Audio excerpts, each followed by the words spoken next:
बहुत ही सुंदर पंक्तियाँ। बहुत विनम्रता चाहिए रिश्तों को निभाने के लिए। छल से तो केवल महाभारत ही रची जाती है। ओम शांति सभी को। कैसे हो आप सभी? उम्मीद करती हूँ परमात्मा के आशीर्वाद से आप सभी बहुत अच्छे होंगे। मेरे एक परिचित आंटी जी हैं, उनके एक परिचित हैं। उन्होंने एक बार मुझसे उसकी प्रॉब्लम शेयर करते हुए पूछा कि ऐसे मैटर में काउंसलिंग की संभावना है क्या। मैंने कहा कि हाँ, हो सकती है, लेकिन शर्त यह है कि सामने वाले की इच्छा होनी चाहिए काउंसलिंग करवाने की। तब आंटी जी ने उससे बात की और उससे मेरा कॉन्टैक्ट नंबर भी शेयर किया। तो उसका मेरे पास कॉल आया। उसका नाम था पंखुड़ी।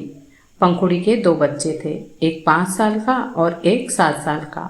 वो एक गवर्नमेंट एम्प्लॉय थी। उनके मिस्टर की और देवर की इलेक्ट्रॉनिक सामान की दुकान थी। जॉइंट फैमिली तो नहीं थी, मगर उसके देवर देवरानी साथ में ही रहते थे। सास ससुर गांव में रहते थे। उसके पति का कहीं बाहर अफेयर चल रहा है, ये बात उसे जब पता चली तो उसके तो जैसे पाँव के नीचे से ज़मीन ही खिसक गई। पता चलने पर पंखुड़ी खूब रोई। पति पत्नी के बीच बहुत बहस भी हुई। अब पंखुड़ी को ज़िंदगी जीना बेईमानी लग रहा था। उसको बहुत बुरा लग रहा था कि मैंने तो सब कुछ अच्छा किया, तो मेरे साथ ऐसा क्यों हुआ। बहुत घुटन भरी जिंदगी जी रही थी वो।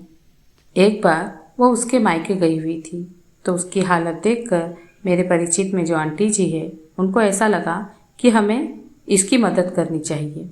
उन्होंने पंखुड़ी को मेरे बारे में बताया और मेरा नंबर उससे शेयर किया। पंखुड़ी का कहना था कि मुझे जब से ये बात पता चली है, तब से मैं खुलकर नहीं जी पा रही हूँ। ऐसा कहते कहते वो कॉल पर ही रोने लगी। मैंने कहा कि तुम व्यर्थ चिंतन बहुत ज़्यादा कर रही हो, इसलिए तुम्हें ऐसा लग रहा है।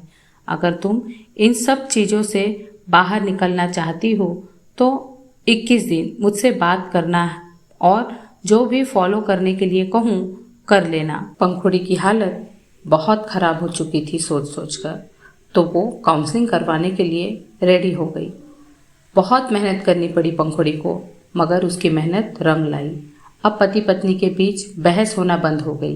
पंखुड़ी अपने पति के लिए अच्छा अच्छा सोचने लगी, तो इस वजह से अब उसके पति के लिए उसके दिल में नफ़रत की जो भावना थी वो ख़त्म होती चली गई और अब नॉर्मली अपनी लाइफ जी रही थी। एक्साइटमेंट तो नहीं थी लाइफ में, मगर अब वो दुखी और परेशान भी नहीं रहती थी। उसके सास ससुर गांव में रहते थे, वो बहुत कम आते थे इन लोगों के पास, मगर ऐसे ही कुछ काम से वो कल इन लोगों के पास शहर आने वाले थे। पंखुड़ी को देवरानी से ये खबर मिली तो पंखुड़ी बहुत खुश हुई और उसने उसकी देवरानी से कहा कि मैं मम्मी पापा से इनके बारे में बात करूँगी। जैसे ही पंखुड़ी ने ऐसा बोला तो पंखुड़ी की देवरानी के नूर सूर ही गायब हो गए। उसने तब पंखुड़ी को साफ साफ कह दिया कि मैं आपकी तरफ से कोई गवाही नहीं दे सकूंगी, मगर पंखुड़ी ने उसको कहा कि मैं आपको कोई प्रेशर नहीं डालूंगी, जैसी आपकी इच्छा। दूसरे दिन पंखुड़ी सुबह सुबह मेडिटेशन करने के बाद सेंटर गई और बाबा से कहा कि बाबा, आज आपको आपकी बच्ची की मदद करनी है, तो मेरे साथ ही रहना। जब घर पर उसके सास ससुर आए तो उसने मन ही मन बाबा को बुलाया। बुलाते हुए उसने कहा कि मेरे बाबा, मीठे बाबा, प्यारे बाबा, आ जाओ मेरी हेल्प करने के लिए। आप बंधे हो मेरी हेल्प करने के लिए। पंखुड़ी के पति भी घर पर ही मौजूद थे और देवर दुकान संभाल रहे थे। पंखुड़ी ने अपने पति की सारी बातें अपने सास ससुर के सामने रख दी, मगर पंखुड़ी के पति ने इस बात को सिरे से नकार दिया। ये सारी बातें उसकी देवरानी भी सुन रही थी। अब उसके भी सब्र का बांध टूट गया और उसने आगे होकर कहा कि पंखुड़ी दीदी जो कह रही है वो सब सही है। मैं इसकी चश्मदीद गवाह हूँ और आप देख लो, दीदी नौकरी करती है, फिर भी वो फालतू के पैसे अपने ऊपर खर्च नहीं करती। ना ही फालतू कपड़े खरीदती है, ना ही जूते चप्पल। बस जितनी ज़रूरत होती है उतना ही खर्च करती है। अब आप ही इंसाफ कीजिए, क्योंकि दीदी उस परमात्मा के साए में चल रही है।